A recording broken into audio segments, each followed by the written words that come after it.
In 1999, we took a huge gamble that at the time shocked the farming world. We completely stopped using pesticides in our watercress beds. Everyone thought we were mad and that it wouldn't last. So what's happened 25 years on? Did we run into any problems? And most importantly, how has it affected our customers?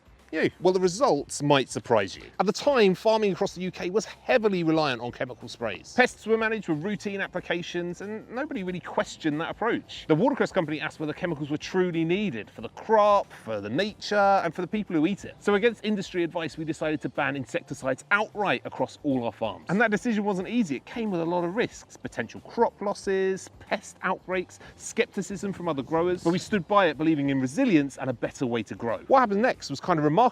Without the insecticides, nature just kind of stepped in. Predators and beneficial insects began to thrive, creating a balance that seemed to keep the pests in check. Today, our watercress beds are home to an abundance of life. You might even be able to see some of it around me right now.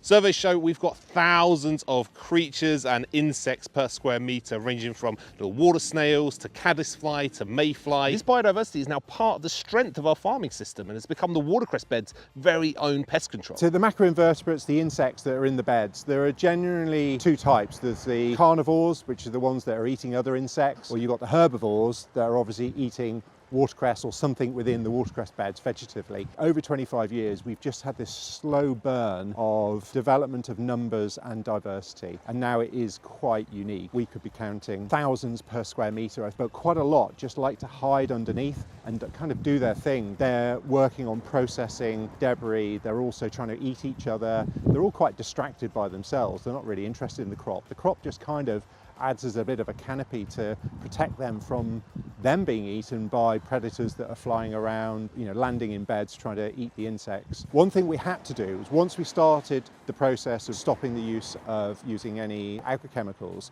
we had to then tell the story. But the problem was that they didn't believe us. So we had to go and find someone that was independent, that was highly qualified, someone that was actually interested in what we were doing. We are so happy we've got Robert Aquilina on board, because he's been coming and doing kick tests on the outflows of our farms. He's not the kind of guy that's going to be pushed over. If we ask for an answer to a hypothesis, he will go out there and he'll give us the information that is available. My name's Robert Aquilina. I'm an independent freshwater ecologist, and I've been kick sampling at the Watercress farms in Alresford since 2019. Each year we found nice clean water, high biodiversity. The fact that there are zero use of pesticides on the sites for the last 25 years has undoubtedly contributed to the clean water and the biodiversity. These creatures are very adversely affected by pesticides, and we would undoubtedly be not recording these creatures to such a great extent if pesticides were present. This proves that farming without insecticides doesn't just protect our crops, it protects the environment around them too.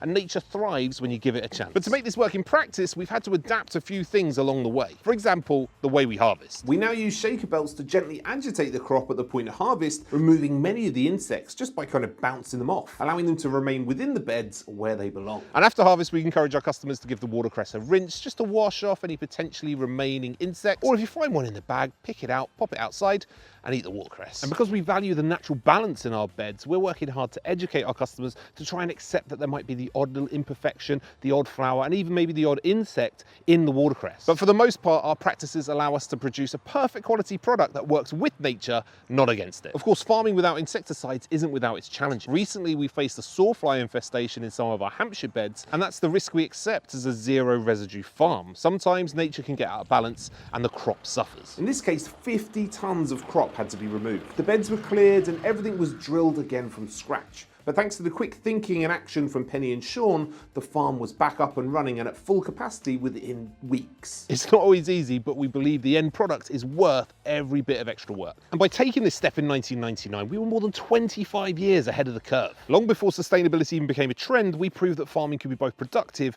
and ecological. Today, as conversations around eco-friendly diets, biodiversity, and pesticide reduction continue, our watercress stands as proof that real change is possible and that it works. For the people eating our watercress watercress, the benefits are simple but powerful. Because the watercress is grown without using any insecticides, it means the leaves are completely free of chemical residue. When you pick up a bunch, you're eating watercress that is clean, safe, grown in pure spring water and ready to eat straight from the bag. It's farming with nothing unnecessary added, just watercress as it should be. So the next time you buy watercress, remember, you're not just choosing something healthy, you're choosing one of the cleanest, most sustainable zero residue crops grown in Britain. A crop that's been ahead of its time for over 25 years and still leads the way today. Follow the farm, like and subscribe, and we'll show you more about where our watercress comes from, how it's grown, and what we do with it. And if you like this video, check out this one next.